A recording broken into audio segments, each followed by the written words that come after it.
All right, so welcome back everyone. The other day I put out my video about starting up the outdoor wood boiler for the season. And yeah, it may have been a little early because as luck would have it, the weekend following starting this up, we had like temperatures in high 70s, almost 80 degrees for the whole weekend. Humid, warm, so the boiler didn't run too much, but now it's starting to cool off. So I'm glad I started up when I did because it's running. I haven't burned a lot of wood just because it has been warm, but it's running. So today what I wanted to do was go over and discuss, because I had a lot of questions on this. You guys were wondering how this actually works. What all goes into taking this right here, putting it in there and turning it into heat and hot water inside the house. So I'm just going to go over that. Like I said, just give you an overview of how this all works. And yeah, the nice thing is, like I said, it heats the house and the hot water. And when I have the hot water being heated by this thing, my electric bill is almost cut in half. So it's very nice. All right, so starting off here with the controls, it's pretty simple. You have your on-off for your fan, your blower. There's a light on the front of this. I don't use it. That's the on-off switch for the light.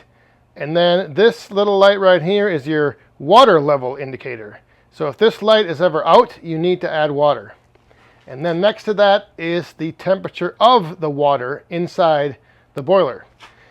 And what this does is it runs on two different set points, 170 and 160. So when this temperature drops, and the temperature drops when we pull heat off of the water inside the house. So when this temperature reaches 160, the blower that I had to put on, a new one this year, that will kick in. And that'll start the fire inside burning hotter and hotter until the temperature reaches 170. And then once that reaches 170, the blower shuts off and it sits like it is right now, just idle, just slowly burning. If I open this up and take a look, like you can just see, it's just smoldering. There's just some coals. So again, that cycle will keep repeating itself all winter long. The temperature drops down to 160 as you pull heat off the water. The blower kicks on, blows air into the fire, heats it up. When this reaches 170, the blower shuts off. Now, on the back here, you can see down there, that tube, insulated tube, is filled with the PEX tubing that carries the water into the house. There's also a pump back here that continuously runs and cycles the water. So the water is always being circulated between the house and the water jacket here. So that tubing then runs down under the ground about 4 or 5 feet, and it runs directly over to the corner of the house right over there. So that black tubing then comes back up out of the ground over here, makes a 90-degree turn and heads into the house. So now let's go inside and I'll show you what's all involved inside the house.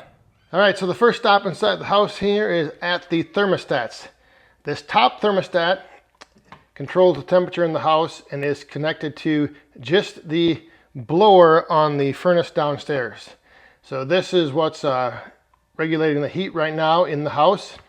When the temperature drops downstairs, the furnace will kick in and pull and force air across an exchanger and pull the heat off the water from the boiler. This lower thermostat is for our natural gas furnace, which is then a backup to the boiler. So if the boiler should ever shut down or run out of wood and cools off, the house cools off, once it reaches a certain point, then the natural gas furnace will kick in. All right, so now we are down in the basement, and right there is where that tubing from outside comes into the house and then separates and just goes into two different PEX tubing. The red is the incoming water and the blue is the returning water. So if we follow that over, where this goes is the first stop it makes is into this heat exchanger that is on top of the hot water heater. So this is coming in and it's preheating the water that goes into the hot water heater. So it goes through that exchanger and like I said, it preheats the water, actually heats it, because this thing right here hardly ever needs to run when I'm running the boiler. So once it passes through this heat exchanger, it goes out the top and then goes over that way.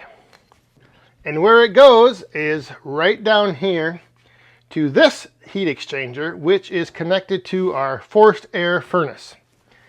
So what happens is this water coming in goes through this exchanger. If the house is calling for heat, the blower will kick on, blow air up across this exchanger, and it will pull the heat off the water and send it up into the house.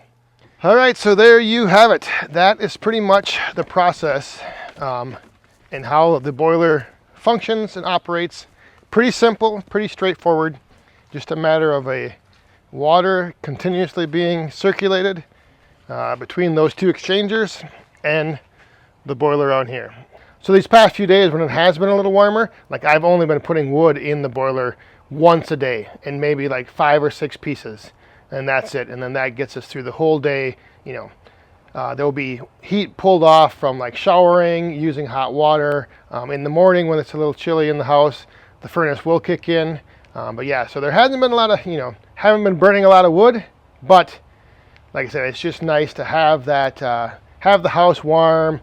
In the morning it's not cool or anything. Before I started the boiler, we had the gas furnace going, and then, that would kick in the morning, and I don't know, just something about wood heat, even though it's this wood heat, that's different than the natural gas heat. So the other thing I had mentioned in a few replies to some comments, a lot of the wood I'm burning right now is pine and basswood. So not a lot of BTU value in those two species of wood. So that's why it's nice to like have the, get the boiler going now.